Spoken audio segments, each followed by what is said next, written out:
काश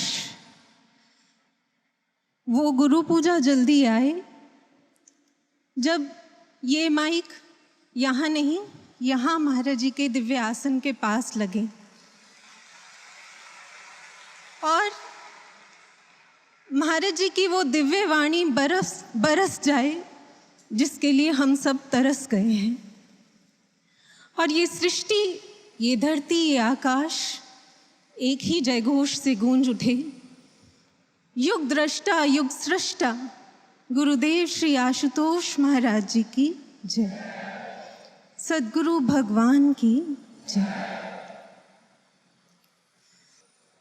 आज मैं शुरुआत महाराज जी की ही एक पंक्ति से कर रही हूँ जो महाराज जी ने अपनी दिव्य वाणी में गुरु पूजा पर ही कही थी। ये हूबहू गुरु महाराज जी के दिव्य वचन हैं। महाराज जी ने कहा, एक गुरु होते हैं जो हमारे कान फूंकते हैं, पर जो आध्यात्मिक गुरु होते हैं, जो सतगुरु होते हैं, वो हम में प्राण फूंकते हैं। आप में से किस किस को लगता है कि हम महाराज जी के द्वारा कहे गए इन शब्दों के जीते जागते प्रमाण हैं कि महाराज जी हम में प्राण फूंकते हैं? कैसे? सबसे पहले तो हमारी आत्मा अज्ञानता की खाई में निष्प्राण पड़ी थी युगों युगों से।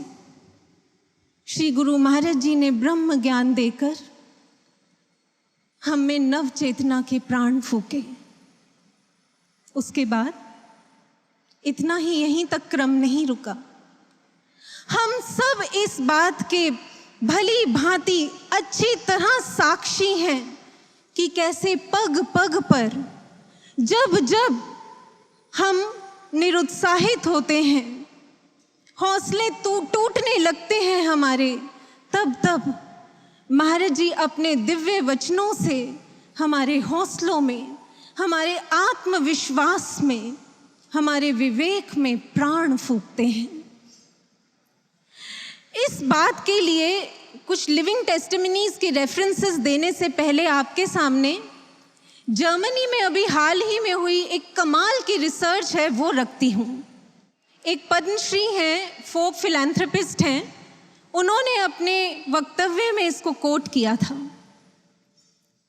वो कहते हैं कि जर्मनी के जो साइंटिस्ट्स हैं उन्होंने ये पाया है, ये रिसर्च की है कि यदि एक व्यक्ति कोमा में है और आपकी सारी थेरेपीज, सारी मेडिसिन्स उसकी चेतना लौटाने में फेल हो चुकी हैं, तो उन साइंटिस्ट्स का ऐसा कहना है कि आप पता कीजिए कि उस व्यक्ति की मातृभाषा क्या है और फिर उसके कान में उस मातृभाषा का उच्चारण कीजिए।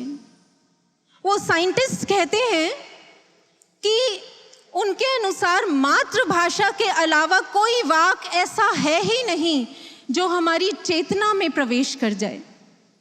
और उन साइंटिस्ट का कहना है कि अगर 1% भी उस व्यक्ति की चेतना में लौटने की संभावना होगी तो वो मातृभाषा का उच्चारण सुनकर चेतना में वापस लौट आएगा।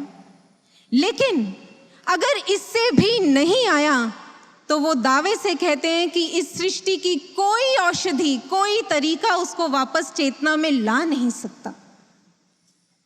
साधकों, जैसे मातृभाषा का स्पर्श ब्रेन के स्तर पर कोमा में पड़े व्यक्ति में चेतना लौटा सकता है, ऐसे ही परमात्मा भाषा का स्पर्श, यानी जो निराकार सत्ता नराकार रूप में सतगुरु बनकर इस धरा पर आती है, उनकी दिव्य वाणी का स्पर्श मानसिक स्तर पर पड़े कोमा में व्यक्ति जो होता है उसमें भी नव चेतना, नव प्रेरणा, नव प्राण फूंकने का दम रखती है। और इस कॉन्टेक्स्ट में कि कैसे महाराज जी के दिव्य वचन, महाराज जी की दिव्य वाणी हम में प्राण फूंकती है, आपके सामने कुछ प्रैक्टिकल प्रूफ्स रखती हूँ। ये प्रमाणित कर देंगे हमें कि जब जब महाराज जी ने दिव्य वचन हमें कहे हैं तो वो हमारे अंदर एक ऐसा हाई वोल्टेज नवस्पंदन पैदा करते हैं हमारी चेतना में कि हमारे अंदर की सारी वीकनेस, सारी डेडनेस पल भर में ध्वस्त हो जाती है और हम अपने आप को चेतना के एक नवीन, एक ऊंचे स्तर पर खड़ा पाते हैं। एक बार दिव्यधाम आश्रम में यहाँ एक सज्जन आए थे। वो एक सोशल ऑर्गेनाइजेशन के अध्यक्ष थे। उन्हीं दिनों निर्भया केस हुआ था जिसने सारे समाज को व्यथित किया था, और वो सज्जन भी मानव के ऐसे पतन में गिरते जो उसकी स्थिति है उसको देखकर बहुत पीड़ित थे। महाराज जी और उन सज्जन के बीच में क्या वार्तालाप हुआ, मैं उस दृश्य को आपके सामने एज इट इज रखती हूं क्योंकि मैं उस समय वहीं थी। वो सज्जन कहते हैं, महाराज जी, जिस दिन ये निर्भया केस हुआ उस दिन मेरी ऑर्गेनाइजेशन में बहुत से मेंबर्स आए हुए थे और हमें डिस्कशन करनी थी। लेकिन कहते हैं कि महाराज जी, मैं इस केस को सुनकर इतना पीड़ित था, इतना दुखी था कि मैं सबके सामने जाकर खड़ा हो गया। मैंने जलती हुई एक कैंडल अपने हाथ में ली और उसे यूं गर्दन से पकड़कर उसे मोड़ दिया। और कहते हैं, महाराज जी, मैंने कहा यही किया है हमने उस बच्ची के साथ। जैसे ये मोमबत्ती टूट भी गई और बुझ भी गई, ये समाज ने किया है उस बच्ची के साथ। और फिर वो बोले, महाराज जी, तब मैं सोशल ऑर्गेनाइजेशन का अध्यक्ष जो कितनी सोशल एक्टिविटीज में इन्वॉल्व है, तब मैंने यूं हाथ से एक बड़ा सा क्रॉस बनाते हुए कहा था कि जिस समाज में पाशविकता इस हद तक घुल चुकी है, ऐसे समाज को बदलना इट इज इम्पॉसिबल। इम्पॉसिबल ही नहीं, नेक्स्ट टू इम्पॉसिबल कि ऐसा समाज कभी संवारा जा सकता है। महाराज जी गंभीर थे, लेकिन महाराज जी ने गंभीर पर बुलंद स्वर में महाराज जी उनसे कहते हैं, महाराज जी ने कहा, संवारा जा सकता है। महाराज जी बोले, आपने कबीर दास जी की ये वाणी सुनी है जो गुरुबाणी में दर्ज है? वो बाणी सुनाई महाराज जी ने। हर है खांड रेत में बिखरी, हाथी चुनी न जाई, कहे कबीर गुरु भली बुझाई, कीटी होए के खाई। महाराज जी ने पूछा, मतलब समझे आप? उन्होंने ना में सिर हिलाया। महाराज जी ने मतलब समझाया। महाराज जी कहते हैं, आप खांड और रेत को आपस में मिक्स कर दीजिए। अब अगर हाथी अपनी सूंड से खांड को रेत से अलग करना चाहे तो क्या ऐसा करना पॉसिबल है? उन सज्जन ने कहा, नहीं महाराज जी। महाराज जी ने कहा, लेकिन अगर यही कार्य एक चींटी को सौंपा जाए तो बोले, महाराज जी, चींटी तो खांड को रेत से अलग कर देगी, इट इज पॉसिबल। महाराज जी ने कहा, बिल्कुल इसी तरह ये जो मन है, इंसान का मन बुराइयों में, व्यसनों में आज बुरी तरह घुल मिल चुका है।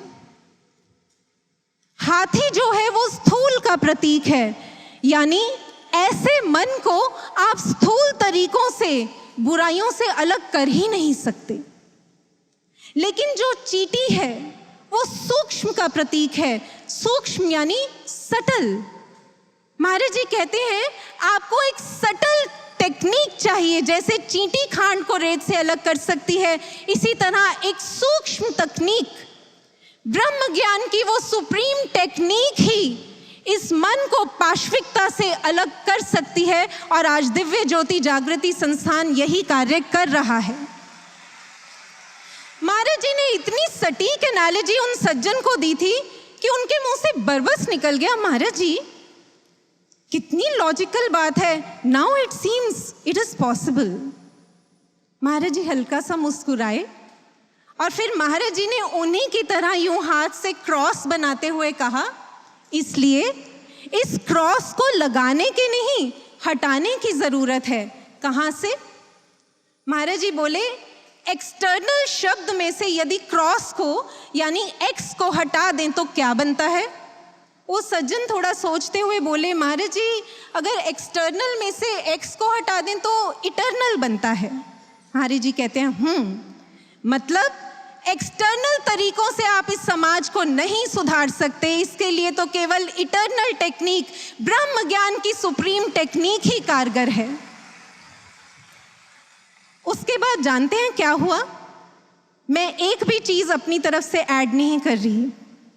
वो सज्जन, वो अध्यक्ष वहीं के वहीं साष्टांग महाराज जी के चरणों में लेट गए और महाराज जी से कहते हैं, महाराज जी मैं झूठ नहीं बोल रहा, मैं आज तक अपने जीवन में कभी किसी के आगे मैंने यूं दंडवत प्रणाम नहीं किया महाराज जी, लेकिन आपके एक एक शब्द में इतना खिंचाव है कि मेरी आत्मा आपके चरणों में झुके बिना रह नहीं पाई आज।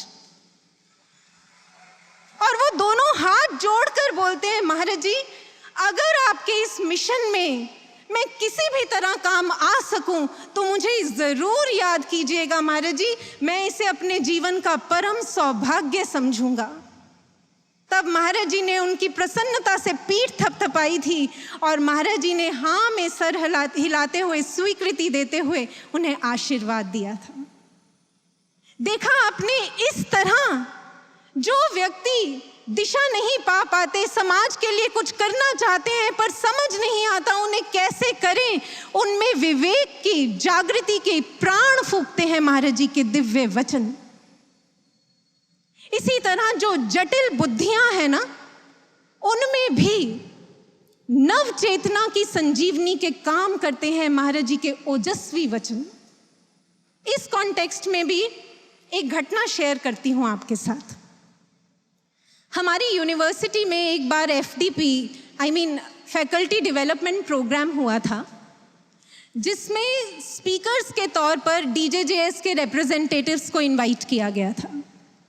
और उस प्रोग्राम में यूनिवर्सिटी के डीन, डायरेक्टर, सारे डिपार्टमेंट्स के HODs, फैकल्टी मेंबर्स और स्टाफ वहां बैठे थे।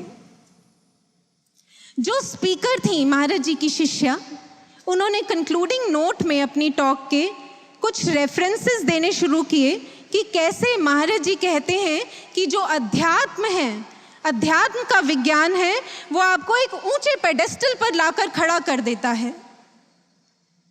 इसके लिए उन दीदी ने महाराज जी की ये बात कही। उन्होंने कहा कि जो डार्विन हुए हैं उनकी साइंस कहती है सर्वाइवल ऑफ द फिटेस्ट, लेकिन महाराज जी कहते हैं अध्यात्म की science makes you fit for survival. जैसे ही उन्होंने ये बात कही, एक HOD थे जो उसी ग्रुप में बैठे थे और वो अध्यात्म गुरु इनको लेकर काफ़ी नाक मुंह सिकोड़ते थे। वो बैठे बैठे ही वहाँ से बोले, वाओ, माइंड ब्लोइंग थॉट। इतने में ही उन दीदी ने महाराज जी की दूसरी बात रख दी। वो दीदी कहती हैं कि जो न्यूटन था उसने देखा सेब नीचे गिर रहा है तो उसका चिंतन इस दिशा में चला गया कि आखिर कौन सी शक्ति ने इस सेब को नीचे गिराया, और इस दिशा में चिंतन करते हुए उसने लॉ ऑफ ग्रेविटेशन डिस्कवर कर दिया। लेकिन महाराज जी कहते हैं, उन दीदी ने कहा, महाराज जी कहते हैं कि अगर न्यूटन इस बात पर चिंतन कर लेता कि कौन सी शक्ति ने सेब को उस डाल से जोड़ कर रखा है, तो वो लॉ ऑफ लाइफ डिस्कवर कर लेता। आप मानेंगे, जैसे ही महाराज जी के ये शब्द कोट किए गए, वो HOD इस बार अपनी चेयर से खड़े ही हो गए और बोले, मैंने अपने 60 साल के एकेडमिक करियर में ऐसी प्रोफाउंड एनालिसिस नहीं सुनी, आप अभी के अभी ब्रह्म ज्ञान के लिए मेरा नाम एनरोल कर लीजिए। मैं आपको बताना चाहती हूँ, ये HOD जो थे, इन्होंने एक बार आकर मुझे ये कहा था, क्योंकि वो जानते थे कि मैं सद्गुरु महाराज जी की शिष्या हूँ, तो उन्होंने एक बड़े टॉन्टिंग वे में ये मुझे कहा था कि ये जो गुरु को मानते हैं ना लोग, मैं सच कहता हूँ, जो ब्रेन के हमारे 2 पार्ट्स हैं ना, लेफ्ट और राइट, ये गुरु मानने वालों में उनके राइट ब्रेन में नथिंग इज राइट और उनके लेफ्ट ब्रेन में नथिंग लॉजिकल इज लेफ्ट। बाद में यही HOD थे, जब इन्होंने ब्रह्म ज्ञान लिया, ये मेरे पास आए और इन्होंने एडमिट किया, कहते हैं मैं गलत था। टुडे आई वॉन्ट टू से कि महाराज जी को जो अपने जीवन में जो महाराज जी की शरण में चला जाता है, फिर महाराज जी makes our right brain perfectly right and allows nothing illogical to be left in the left brain. और फिर उन्होंने कहा कि मैं आज कहता हूं कि महाराज जी का ब्रह्म ज्ञान हमें वाइज बनाता है और लाइफ में राइज कराता है। साधकों, ऐसे भरते हैं हम में विवेक, हमारे विवेक में प्राण महाराज जी के दिव्य वचन। और इस बात के तो शायद हम सबके पास सैकड़ों सैकड़ों प्रमाण होंगे कि जब जब हमारे उत्साह को, हमारे हौसलों को इन तूफानों ने इनका दम तोड़ने की कोशिश की है, तब तब महाराज जी के ओजस्वी वचनों ने हमें उत्साह में हमारे प्राण फूके हैं। एक बार एक परिवार यहाँ महाराज जी के दर्शन करने आए, ब्रह्मज्ञानी फैमिली थी। उनमें जो माँ थी वो अपनी बेटी के लिए बोली, महाराज जी हमारे घर में जो बड़े बुजुर्ग हैं ना, उन्होंने ब्रह्म ज्ञान नहीं लिया और वो ये ज्योतिष विद्या, हस्तरेखाओं की विद्या, इसमें बड़ा विश्वास रखते हैं। और महाराज जी उन्होंने इसकी भी हाथ दिखाया था एक ज्योतिषी को। तो वो ज्योतिषी बोलता है महाराज जी कि इसके हाथ में तो सफलता की कोई रेखा ही नहीं है। तो उन्होंने पूछा, महाराज जी क्या ये ज्योतिष विद्या, हस्तरेखा की विद्या, ये सब होता है? महाराज जी कहते हैं, हाँ ये भी एक तरह का विज्ञान है। जैसे ही ये सुना, उन दीदी का, उन बहन का चेहरा मुरझा गया और वो बोली, महाराज जी फिर तो जो इसके भाग्य में लिखा होगा वही इसे मिलेगा। उस समय महाराज जी ने यूं मुट्ठी उठाई और बुलंद आवाज में महाराज जी बोले, एक ब्रह्म ज्ञानी साधक अपना भाग्य खुद लिखता है। याद रखना, जो विद्या तुम्हारे पास है, महाराज जी यूं दोनों हाथ करते हुए बोले, उसके सामने संसार की सारी विद्याएं फेल हैं। और महाराज जी फिर बोले, जाकर कह देना उस ज्योतिषी से कि हमारे गुरु ने हमारी सारी हाथ की रेखाएं बदल दी हैं। साधकों, कितने ही प्रमाण हम ले आए आपके सामने, ये कम ही पड़ेंगे। सच में महाराज जी हमारी हस्तरेखाओं को बदल दिया करते हैं। आपने पिग्मेलियन इफेक्ट के बारे में सुना होगा। पिग्मेलियन इफेक्ट एक साइकोलॉजिकल फिनोमिनन है।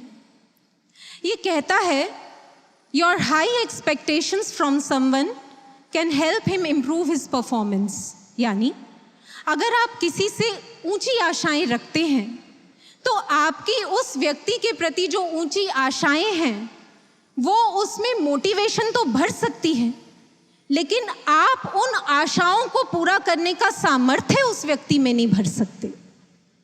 पर सद्गुरु भगवान भर सकते हैं और महाराज जी आज ऐसा कर रहे हैं। श्री औरोबिंदो का मैंने एक कोट एक जगह पढ़ा है। वो कहते हैं कि एक साधारण से शब्द में भी पावर होती है, शक्ति होती है। लेकिन यदि ये शब्द साधारण ना रहकर ब्रह्म की वाणी बन जाए तो फिर उसमें ऐसा अद्भुत सामर्थ्य होता है कि वो असंभव कार्य को भी संभव करने का दम रखता है। इस कॉन्टेक्स्ट में एक बड़े कमाल का, एक मार्के का उदाहरण हमें अंगुलीमाल के जीवन से मिलता है। महात्मा बुद्ध की शरण में आने के बाद अंगुलीमाल एक बार कहीं जा रहा था। उसने देखा एक जगह पेड़ के नीचे एक स्त्री भयंकर प्रसव पीड़ा से जूझ रही थी। शिशु का जन्म हो नहीं पा रहा था और ऐसा लगता था कि जैसे वो पीड़ा उस स्त्री के प्राण ले डालेगी। अंगुलीमाल इतना व्यथित हुआ, वो दौड़ता हुआ महात्मा बुद्ध के पास आया और बोला, तथागत, उस स्त्री की पीड़ा खत्म हो उसके लिए मैं क्या कर सकता हूं? तब महात्मा बुद्ध कहते हैं कि जहां वो स्त्री है जाकर वहां ये शब्द कहे कि भगिनी, जब से मैं सधर्म की शरण में आया हूं तब से मैंने जानबूझकर किसी भी प्राणी को आहत नहीं किया है, उसे हानि नहीं पहुंचाई है। मेरे इस सत्य वचन से तेरा मंगल हो, तेरे गर्भ का मंगल हो। अंगुलीमाल ज्यों का त्यों इन शब्दों को अपने साथ लेकर वहां स्त्री के सामने जाकर इन ज्यों का त्यों इन शब्दों को बोल देता है। और उस समय एक आश्चर्यचकित कर देने वाला दृश्य घटता है। तत्क्षण जैसे ही अंगुलीमाल ये शब्द कहता है कि मेरे इस सत्य वचन से तेरा मंगल हो, तेरे गर्भ का मंगल हो, तत्क्षण वो जो महिला थी उसने सुरक्षा पूर्वक शिशु को जन्म दे दिया और वो पीड़ा से मुक्त हुई।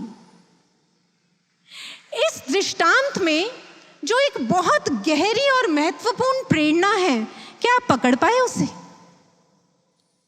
महात्मा बुद्ध ने क्या शब्द कहे अंगुलीमाल को कहने के लिए कि जब से मैं सधर्म की शरण में आया हूं, मैंने जानबूझकर किसी प्राणी को हानि नहीं पहुंचाई।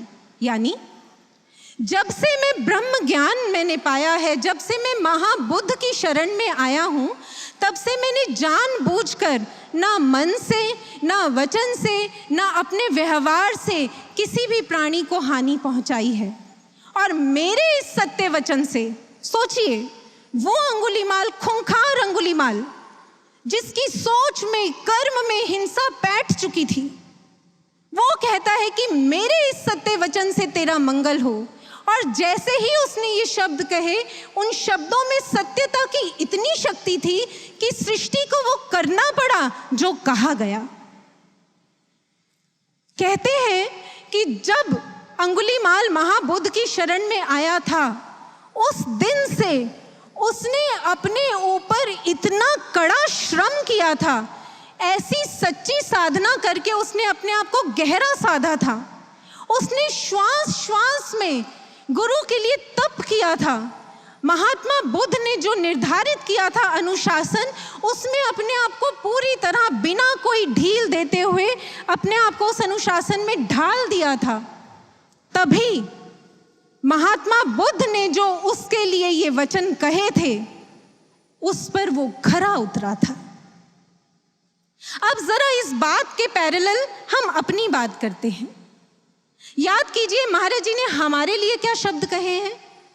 मैगजीन में चेक कीजिएगा, 2010 गुरु जो दिव्य शांति महोत्सव हुआ था, ये जनवरी एडिशन में छपा है 2011 के, आप पढ़ना। 2010 दिव्य शांति महोत्सव में महाराज जी ने ये आशीर्वचन हमारे लिए कहे। आप चाहें तो तूफानों का रुख मोड़ सकते हैं।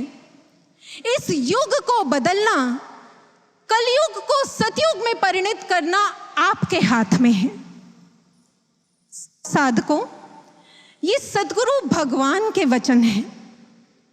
इनमें वो सामर्थ्य है कि इस असंभव लगने वाले कार्य का संभव होना निश्चित है। लेकिन हम महाराज जी के इन शब्दों पर खरा उतर सकें, इसके लिए हमें भी अंगुलीमाल की तरह कड़ा श्रम करना होगा। श्रम नहीं करना होगा, श्वास श्वास में श्रम करना होगा, क्षण क्षण में श्रम करना होगा, कतरे कतरे में श्रम करना होगा। अपने आप को पूर्णतः अनुशासन में ढालना होगा। महाराज जी ने एक बार हमसे पूछा था, अनुशासन में रहने का मतलब क्या होता है? हमें उत्तर देना नहीं आया। तब महाराज जी बोले, अनुशासन यानी अणु अणु पर गुरु आज्ञा का शासन, अणु अणु पर गुरु वचनों का शासन।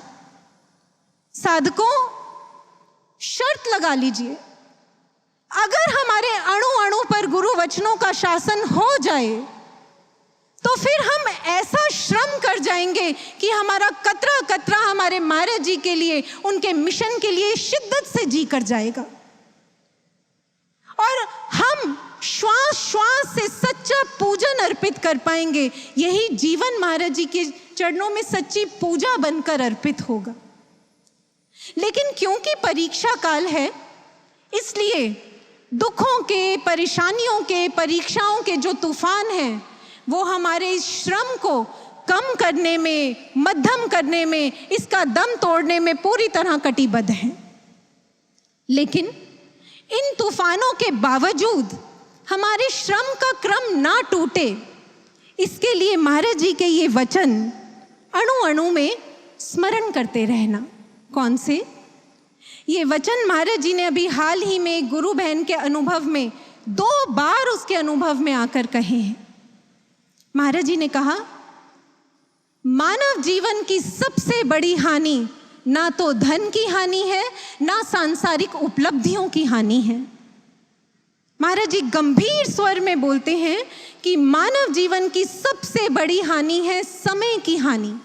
और फिर महाराज जी उस गुरु बहन को कहते हैं, सबको बता देना समय की हानि का पश्चाताप। नोट कर लीजिए इन वर्ड्स को। महाराज जी कहते हैं, सबको बता देना समय की हानि का पश्चाताप मृत्यु से भी अधिक कष्टदायी होता है। महाराज जी के इन वचनों की गहराई समझना चाहते हैं? आज से बहुत समय पहले पीतमपुरा भवन के हॉल में महाराज जी ने एक दृष्टांत सुनाया था। महाराज जी कहते हैं, तुम्हें पता है जिस समय ईसा मसीह को सूली पर चढ़ाया गया था, उस समय उनके साथ 2 चोरों को भी सूली पर टांगा गया था। तब उनमें से एक चोर वो ईसा मसीह की तरफ देखते हुए अपने मन में सोचता है, इसका जीवन भी क्या जीवन है, सारी उम्र नेकियां करता रहा, पर मिला क्या? सजा हमारी तरह ही भुगत रहा है।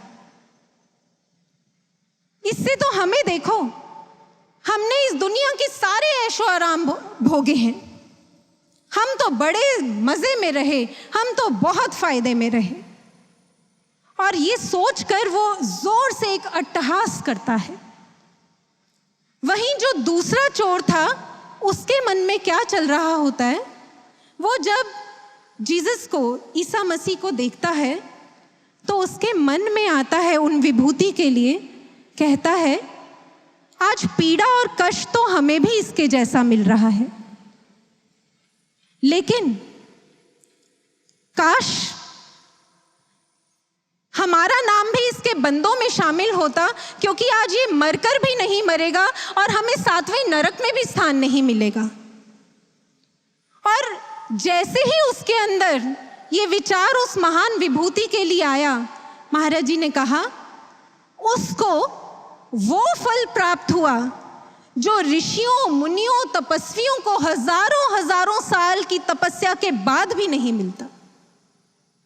सिर्फ एक विचार कि काश काश मेरा नाम इसके बंदों में शामिल होता। साधकों, सतगुरु तो अपनी कृपा करने में कोई कमी करते नहीं, उसको तो वो गति मिली।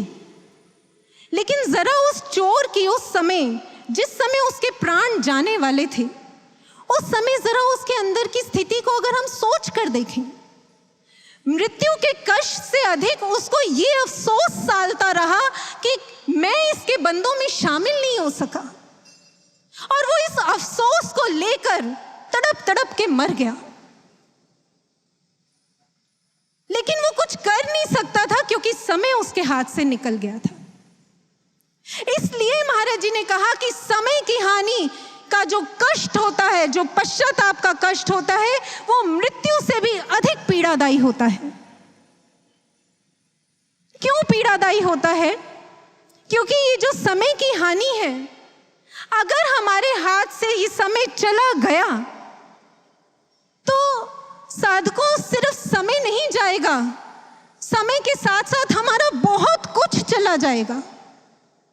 कितना जाएगा उसका अनुमान लगाना तो संभव नहीं है, पर मेजरली 2 लॉसेस आपके सामने मेंशन करती हूं कि अगर ये समय हमारे हाथ से चला गया, समय की हानि हो गई, तो हमारी कैसी हानि होगी। 2 लॉसेस रखती हूं आपके सामने। लॉस नंबर 1, अगर ये समय हमारे हाथ से चला गया तो फिर जिनके लिए हम जीने आए हैं इस धरती पर, जिनको पाने आए हैं इस धरती पर, ना तो उनकी शरण में आने के बावजूद हम उनको पा पाएंगे, और ना ही उनके सच्चे शिष्यों की सूची में हमारा नाम शामिल हो पाएगा। एक बार एक गुरु बहन ने अनुभव में देखा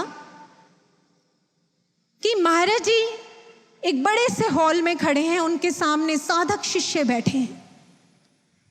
महाराज जी कहते हैं कि आज मैं अपने शिष्यों का चयन करूंगा। महाराज जी के हाथ में एक लिस्ट थी, उसमें कुल 14 नाम थे। महाराज जी एक स्वामी भैया को उन नाम को पढ़ने को कहते हैं और वो 14 के 14 लोगों को महाराज जी अपने पास बुला लेते हैं।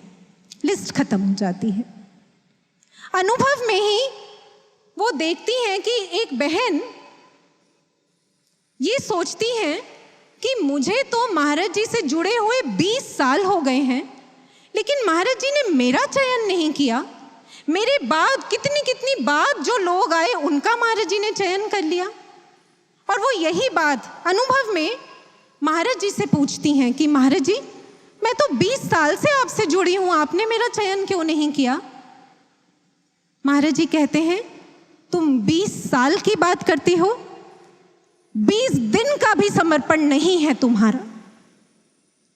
यहां अनुभव खत्म हो जाता है। और जो बहन ये अनुभव देख रही थी, वो अगले दिन महाराज जी के दर्शन करने आती हैं और महाराज जी से पूछती हैं कि महाराज जी, आपकी दृष्टि में समर्पण क्या है? महाराज जी कहते हैं, जिन घड़ियों में आपके गुरु का चिंतन बसता है, जिन घड़ियों में आप अपने गुरु से जुड़े होते हैं, हमारी दृष्टि में केवल वो घड़ियां ही समर्पण में काउंट होती हैं। इस हिसाब से जरा नुकसान का अंदाजा लगा लीजिए कि ऑलरेडी हम अपना कितना नुकसान कर चुके हैं। आज तक तो हम सत्संग में ये सुनते आए थे कि हमारी असली उम्र तब से शुरू होती है जब से हमने ज्ञान लिया है, लेकिन समय के साथ क्राइटेरिया बदल गया है। महाराज जी की दृष्टि में हमारे वो सांसें जीवन में सार्थक काउंट हैं, या लगा लीजिए हमारा उतना ही जीवन काउंट किया जाएगा जितनी सांसों में हम महाराज जी से जुड़े। क्योंकि जिन घड़ियों में विस्मरण रहा वो तो विष और मरण समान ही मानी जाएंगी। ये पहला लॉस कि ना महाराज जी की शरण में आने के बाद उनके बन पाएंगे, ना उनके सच्चे शिष्य कहला पाएंगे। लॉस नंबर 2, जहां महाराज जी हमें अपने संग लेकर जाना चाहते हैं, हम वहां भी नहीं जा पाएंगे।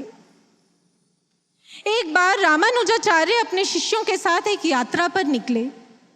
मार्ग में नदी के किनारे सबने विश्राम करने का निर्णय लिया। तब सबको भोजन वितरित करने से पहले शिष्यों ने रामानुजाचार्य जी को भोग के लिए भोजन अर्पित किया। लेकिन भोग के पश्चात रामानुजाचार्य जी ने वो भोजन वापस शिष्यों को नहीं दिया, उसे नदी में डाल दिया।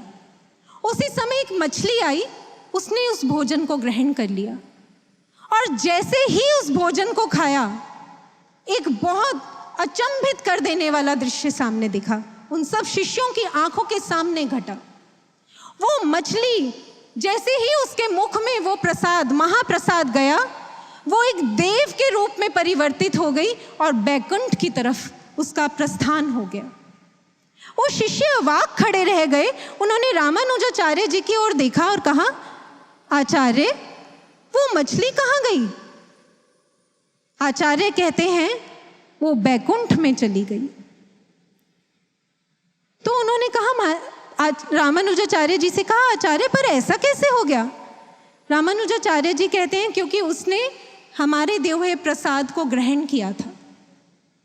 वो शिष्य हैरानी से कहते हैं, आचार्यवर, हमने तो कितनी कितनी बार आपका महाप्रसाद ग्रहण किया है, हमारे साथ तो ऐसा कभी नहीं हुआ। रामानुजाचार्य जी कहते हैं, क्योंकि तुमने कभी उसे वैसे ग्रहण किया ही नहीं जैसे हमने तुम्हें जब कुछ दिया है। जब जब हमने तुम्हें कुछ दिया है, हमने तुम्हें अपने कुछ वचन कहे हैं, तुमने उन वचनों में अपनी महत्वाकांक्षाएं, अपनी सोच, अपनी इच्छाएं, अपनी धारणाएं, अपनी मान्यताएं मिलाकर उसको लिया है। इसलिए तुम वहां कभी जा ही नहीं पाए जहां हम तुम्हें ले जाना चाहते हैं। शायद हम सबके साथ भी ऐसा ही है। तभी अब तक वो नवयुग में जाने का हमारा अवसर डिले हो रहा है, क्योंकि हम महाराज जी के वचनों को वैसे ग्रहण कर ही नहीं पाए जैसे महाराज जी ने हमें दिए। इन दोनों लॉसेस का मतलब समझते हैं। अगर जिनको पाने आए हैं उनको पा नहीं सके, जिनके लिए जीने आए हैं पूर्ण समर्पण करके उनके लिए जी नहीं सके, जिनके संग, जो हमें अपने संग जहां ले जाना चाहते हैं उनके संग हम जा भी नहीं सके, ऐसा जीवन जीकर करेंगे क्या? हम जी पाएंगे क्या? पल पल मृत्यु से भी बदतर जीवन होगा, पश्चाताप की अग्नि में जूझते रहेंगे हम। साधकों, ऐसी हानि हमारे जीवन में ना हो। आज महाराज जी के आगे दोनों हाथ जोड़कर महाराज जी से कहते हैं कि महाराज जी हमें विवेक दें, सद्बुद्धि दें कि हम अपने समय की हानि, ये जो अवसर हमारे हाथ में है, इसे खो ना बैठें। ऐसा पुरुषार्थ करें कि हमारे श्रम का क्रम अब कभी ना टूटे। अणु अणु से, कतरे कतरे से महाराज जी हम आपके लिए जी जाएं। साधकों, कतरे कतरे से ऐसा श्रम करें अब हम कि कोई कमी ना रहे। ऐसा श्रम, जब स्वनिर्माण के लिए हमें श्रम करना हो तो कैसा श्रम करें हम? महात्मा बुद्ध के महाकश्यप के जैसा। महाकश्यप को यह लगता था कि वो अच्छे वक्ता नहीं है, इसलिए वो दूसरों को सत्संग सुनाने में बहुत हेजिटेट करते थे, सुनाते ही नहीं थे। लेकिन उनके मन में बार बार आता था कि मेरे जीवन का तो परम लक्ष्य ही मेरे भगवान बुद्ध का संदेश जन जन तक देना है, तो अगर मैं ये संदेश ही नहीं प्रचार इसका कर पाया तो मेरे जीवन का क्या होगा? और बोल वो पाते नहीं थे। तो क्या हुआ? क्या अवसाद की गहराई में डूब गए? श्रम करना छोड़ दिया ये सोचकर कि मैं कुछ कर नहीं सकता, मैं किसी लायक नहीं? नहीं, उन्होंने, महाकश्यप ने ये सोचा कि अगर वाणी से बोलकर अपने महाबुद्ध के प्रचार में सहयोग नहीं दे सकता तो महात्मा बुद्ध के अनुशासन में अपने आप को ढालकर अपने आचरण से मूक भाषा में प्रचार करूंगा। और कहते हैं कि महाकश्यप ने उस समय ऐसा दृढ़ संकल्प धारण किया, ऐसी तप की, उसने एक मुहिम छेड़ दी, शंखनाद कर दिया, दिन रात अपने आप को कड़े श्रम में झोंक दिया। साधना, सुमिरन, महाबुद्ध का जो अनुशासन था, पोर पोर से अपने आप को उसमें ढाल दिया। और कहते हैं कि वो ऐसा शिष्य बनकर उभरा कि जिसने महात्मा बुद्ध के धर्म प्रचार में ऐसा कमाल का सहयोग दिया कि उसको तप की श्रेणी में अग्रणी स्थान मिला। और आप अगर आज इंटरनेट पर महाकश्यप की इंट्रोडक्शन देखेंगे तो उनकी इंट्रोडक्शन में लिखा आता है, महात्मा बुद्ध के सभी शिष्यों में ही इज फॉरमोस्ट इन तपस्या, एसेटिसिज्म, ये तपस्या में सबसे आगे ये शिष्य निकला महात्मा बुद्ध का, जिसने महात्मा बुद्ध के लिए अपने आप को ऐसा तपाया कि उनके धर्म कार्य में सबसे अधिक सहयोग दे गया।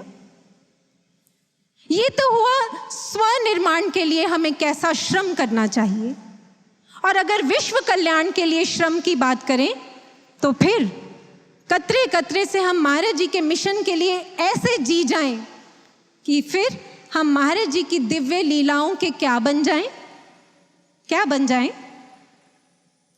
एक बार एक गुरु बहन के अनुभव में वो महाराज जी से अपने अनुभव में कहती हैं कि महाराज जी, कितना बड़ा सौभाग्य है हमारा कि हम आपकी दिव्य लीलाओं के साक्षी बने हैं। वो कहती हैं कि महाराज जी, हमने उस घड़ी को भी देखा है जब आपने समाधि धारण की, और हम जल्द ही उस घड़ी के भी साक्षी बनेंगे जब आप समाधि से वापस लौट आएंगे। तब महाराज जी कहते हैं, नहीं, तुम साक्षी नहीं हो, तुम सब मेरे साथी हो, क्योंकि साक्षी तो ये संसार बनेगा जो मेरी दिव्य लीलाओं को देखता भर रहेगा। तुम तो मेरे सहयोगी हो जो मेरी दिव्य लीलाओं में पूर्ण रूप से अपना दायित्व निभा कर जाएंगे। इसलिए ऐसा श्रम करें हम कि हम महाराज जी के दिव्य लीलाओं के साक्षी नहीं, साथी बन कर जाएं। अंत में श्रम के क्रम को कभी ना टूटने दें हम। महाराज जी के तीन शब्द हैं जो महाराज जी ने हमसे कई कई बार कहे हैं, उनके विषय में कहकर अपनी वाणी को विराम दूंगी। और वो 3 शब्द क्या हैं? छा जाना है। महाराज जी ने कितनी बार कहा है कि जन जन तक, विश्व के कोने कोने तक ब्रह्म ज्ञान देकर छा जाना है। ऐसा छा जाना है कि कोई भी व्यक्ति इस ज्ञान से अछूता ना रह जाए। ऐसा बिगुल बजा देना है इस ज्ञान का कि ये धरती जीती जागती स्वर्ग बन जाए। और इस संदर्भ में चलते चलते एक बहुत सुंदर सा एक दृष्टांत रखते जाती हूँ। सच्ची घटना है, बहुत प्यारी है, हमारे श्रम को करने में बहुत अच्छी प्रेरणा देगी। एक महाराज जी के साधक शिष्य हैं जो भारत में नहीं रहते और महाराज जी के दर्शन करने भारत कभी आए भी नहीं, क्योंकि महाराज जी ने समाधि में जाने से पहले उन्हें कहा था कि जब हम बुलाएंगे तब आना। इसलिए वो इंतज़ाररत हैं। लेकिन इस इंतज़ार में भी क्या करते हैं, ये बात उन्होंने हमें खुद बताई थी। कहते हैं कि उनकी एक बार एक मीटिंग थी जिसमें पूरे वर्ल्ड से डेलीगेट्स आए थे। उस मीटिंग का जब एंड हुआ तो सब लोग अपने विजिटिंग कार्ड्स एक्सचेंज कर रहे थे। तो जैसे ही इन साधक शिष्य की अपने हाथ में जो सबसे ऊपर विजिटिंग कार्ड था, उस पर बाई चांस उनकी दृष्टि चली गई और उस पर एक वर्ड लिखा था एड्रेस में पीतमपुरा। ओहो, पीतमपुरा वर्ड पढ़ते ही कहते हैं कि जैसे मुझ में करंट दौड़ गया। वो खुद बताते हैं, कहते हैं कि मैं दौड़ा और दौड़ते दौड़ते उस व्यक्ति के पास गया जिसने वो विजिटिंग कार्ड मुझे दिया था, और कहते हैं मैंने उसके कंधे पर हाथ रख के कहा, हे Pitampura, you know who lives here? God lives here. और कहते हैं कि मैंने उसे कहा, ये भगवान जो है तुम्हें तुम्हारे अंदर बैठा भगवान दिखा सकते हैं, इसलिए जाओ इन भगवान की शरण में जाकर अपने अंदर वाले भगवान का दर्शन करो और इस सारे संसार को बता दो इस धरा पर इस युग का भगवान आया है। साधकों, हम भी ऐसे जुनून के साथ छा दें महाराज जी को। हमारे कतरे कतरे में हमारे अंदर महाराज जी छा जाएं और इस विश्व के कतरे कतरे में, कोने कोने में महाराज जी का मिशन छा जाए। जब हम ऐसा करेंगे तो मैं निश्चित तौर पर कहती हूँ, हमारा जीवन महाराज जी की सच्ची पूजा बनेगा। और ऐसी पूजा को जब हम महाराज जी के चरणों में अर्पित करेंगे, महाराज जी पल भर भी रुक नहीं पाएंगे। उसी क्षण अपनी समाधि से लौट कर आएंगे और उस दिन मनेगी हमारे जीवन की सबसे बड़ी गुरु पूजा। इसी प्रेरणा के साथ, इसी प्रार्थना के साथ आइए एक बुलंद जय घोष महाराज जी के चरणों में अर्पित करें। बोलिए सद्गुरु भगवान की जय, सच्चे दरबार की जय।